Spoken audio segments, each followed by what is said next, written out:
आसमान की दुनिया में एक नन्हा सा सितारा रहता था। इसका नाम था चमकू। चमकू बहुत खुशमिजाज था। वो हर रात चमककर सबको खुश करता था। आओ, आसमान पर चमकों के साथ उसका दोस्त चांद भी रहता था। लेकिन एक दिन उसने देखा कि चांद बहुत उदास बैठा है। चांद भाई, आप इतने उदास क्यों हैं?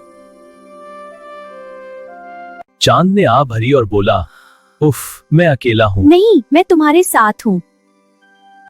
मैं कभी पूरा होता हूँ, कभी आधा, कभी गायब। लेकिन तुम हमेशा वापस आते हो। कोई मुझे मुस्तकिल खूबसूरत नहीं समझता।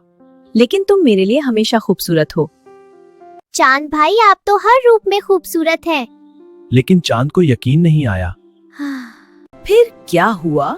अचानक आसमान पर बादल छा गए और जमीन अंधेरे में डूब गई। लोग डरने लगे।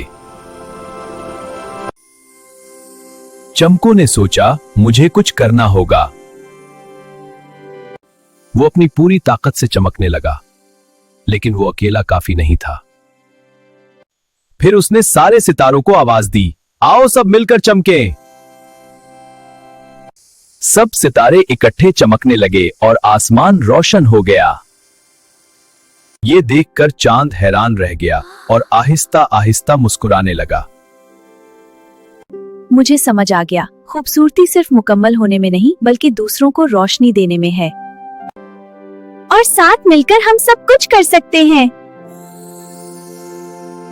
यूं चांद और सितारे मिलकर आसमान में हंसी खुशी जिंदगी गुजारने लगे। अब मैं खुद को कमजोर नहीं समझूंगा।